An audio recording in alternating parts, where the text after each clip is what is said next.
Perhaps never before has one man been so important to one race and the entire country at the same time.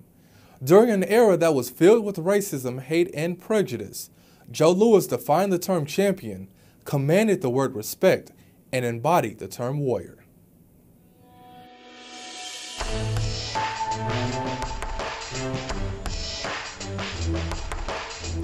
I think one of the challenges that my father presented to the country is the conscience. They couldn't hold Joe Louis up as the American hero, as the true individual that they admired, but yet also hold him down because he was a black man. And he challenged their thinking. He challenged the teachings within our society of who can you admire, who are you allowed to revere. Joe Louis is not to be viewed as a boxer. He's to be viewed as an important monument in our social history.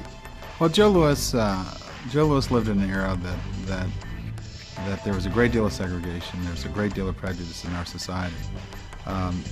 He lived it, he experienced it. Many Americans, against white Americans, against their will, were drawn into admiration of Joe Louis. They were so concerned about Joe Louis's persona and Joe Louis's really his character portrayal to the white society or the establishment, that there was almost a list of things by his two managers that he couldn't do. He couldn't be seen smiling after beating a white opponent. He would never be photographed with a white woman in the crowd.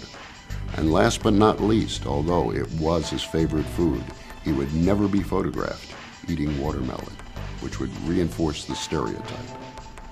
They did everything to make him sanitized and acceptable to the white society. However, inside the ring, Joe Louis is considered one of the greatest heavyweight champions of all time. Louis won his first title on June 22, 1937, when he knocked out James J. Braddock. Louis held the title for over 11 years and recorded 25 successful title defenses. Nicknamed the Brown Bomber, Louis had several memorable fights. Two of them featured Max Schmeling, and the fight between Louis and Primo Carnera inspired poetry.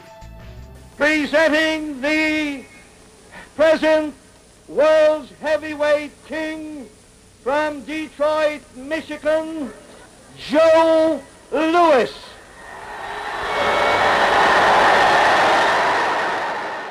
He's got Louis against the ropes, and now it's a left to the body, and a right to the ribs, another right to the body. It looks like it was low.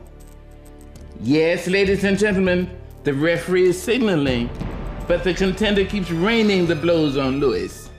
It's another to the body, and it looks like Louis is going down. And now it looks like Joe is mad. He's caught Carnera with a left hook to the head and a right to the head. It's a left jab to the body, another left to the head. Louis sends a left to the body, and it's an uppercut to the chin, and the contender is dropping. He's on the canvas, ladies and gentlemen. The winner and still heavyweight champion of the world, Joe Louis. Champion of the world. With your Black History Fact, I'm Nicholas Love.